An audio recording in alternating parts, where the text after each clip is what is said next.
कन्या से आप कहते हैं कि मदीय चित्तानुगतम च चित्तम सदा ममाज्ञा परिपालनम च पतिव्रता धर्म परायणत्वम कुर्यात् सदा सर्वमिमं प्रयत्नम। आपका जो चित्त है, आपका जो मन है, वह मेरे मन के अनुकूल होना चाहिए।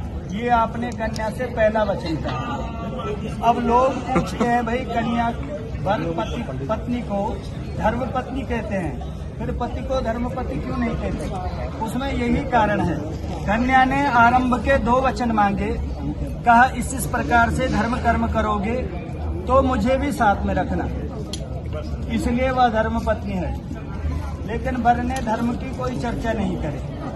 शुरू में ही कहा कि आपका जो मन है वो मेरे मन के अनुकूल होना चाहिए, इसलिए वह धर्मपति नहीं है।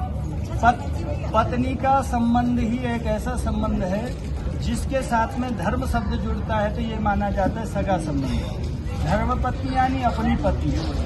और यदि कोई कहता है यह मेरा धर्म का भाई है, धर्म की बहन है, धर्म का बेटा है, यानी सगा भाई नहीं है, सगी बहन नहीं है, सगा बेटा नहीं है, तो धर्म पत्नी शब्द का बड़ा पवित्र अर्थ होता है। पत्नी कहते हैं, संस्कृत का शब्द है पत्नी, कहते हैं पतनात् त्रायते, जो पतन से बुरे मार्ग से पति को बचाए उसको पत्नी कहते हैं। तो जो बुरे मार्ग से बचा करके धर्म के मार्ग पर लगाए उसे धर्म पत्नी कहते हैं। धर्म पत्नी शब्द की कहीं किसी भाषा में कोई ट्रांसलेशन नहीं है, सिर्फ हमारे यहाँ धर्म पत्नी है, क्योंकि सनातन धर्म ही एक ऐसा धर्म है जिसमें